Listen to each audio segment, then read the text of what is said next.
యుద్ధాన్ని అనుసరంగా తీసుకుని వెంటనే ఇవాళ కేజీకి 40 నుంచి 50 రూపాయలు పడేసిన పరిస్థితి.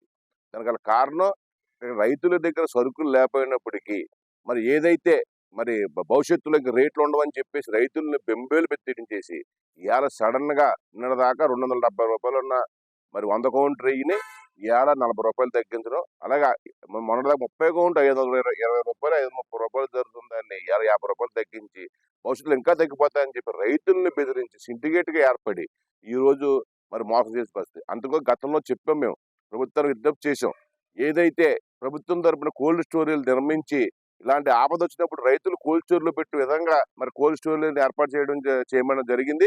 కానీ ప్రభుత్వం ఇంతవరకు స్పందించలేదు.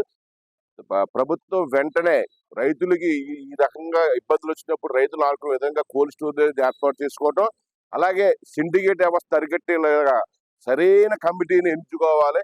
మరి ఈ ఆక్వా చెరువుల యజమానిగా ఉన్నటువంటి మాకు అనేకమైనటువంటి కష్టాలు ముందు నుయ్యి వెనక గొయ్యిలా తయారైంది. మొన్నటిదాకా ఆక్వా మీద ఆక్వా ఉత్పత్తుల మీద అమెరికా వేసినటువంటి టారిఫ్ల వల్ల ఇబ్బంది పడితే కొత్తగా పులి మీద పుట్టలాగా మరి అరబ్లో జరుగుతున్నటువంటి అరబ్ దేశాల మధ్యలో జరుగుతున్నటువంటి ఇరాను ఇజ్రాయిల్ అమెరికాకు జరుగుతున్నటువంటి యుద్ధంలో మరి ఎగుమతులకు సంబంధించినటువంటి ఇబ్బందులు రావడం, దుబాయ్కి కానీ అమెరికాకి కానీ ఇతర దేశాలకు వెళ్ళేటటువంటి కంటైనర్లన్నీ కూడా సముద్ర జలాల్లో చక్కర్లు కొడుతున్న పరిస్థితుల్లో ఆక్వా రైతుల నుంచి మరి ఆక్వా ఎక్స్పోర్ట్స్ ఎవరైతే ఉన్నారో వాళ్ళు వారి యొక్క ఉత్పత్తులను కొనకపోవడం వల్ల రైతులు డమాల్మని పడిపోవడం జరిగింది.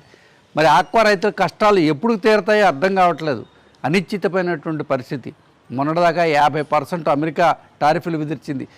మరి ఆ ట్రంప్ వచ్చిన దగ్గర నుంచి కూడా మా ఆక్వా రైతుల పరిస్థితి కంపు కొడుతున్నట్టుగా ఉంది పరిస్థితి. చాలా దారుణమైనటువంటి స్థితిలో ఉన్న ఆక్వా రైతులందరం కూడా ఏదో కొద్దిపాటి సరుకులు పండినాయి. ఎందుకంటే మొన్నటిదాకా వాతావరణ ప్రభావంతో వైరస్ వల్ల చెరువులు పోతే ఓ 20% చెరువుల్లో రొయ్యలు మిగిలినాయి. అవి పట్టుబడి పడితే కొద్దిగా రేటు ఉంది పర్వాలేదని అనుకుంటే కనుక రీసెంట్గా ఫీడ్ రేట్లు పెంచారు. ఇప్పుడు విదేశాలకి ఈ పండించినటువంటి రొయ్యలు వెళ్ళని పరిస్థితుల్లో మరి ఎవరైతే ఆక్వా ఎక్స్పోర్టర్స్ ఉన్నారో వాళ్ళు రైతుల దగ్గర నుంచి అసలు రొయ్యలు కొనని పరిస్థితి రావడం అంటే ఆక్వా రైతుల పరిస్థితి నుయ్యో గుయ్యో చూసుకునేటటువంటి స్థితికి వస్తుంది.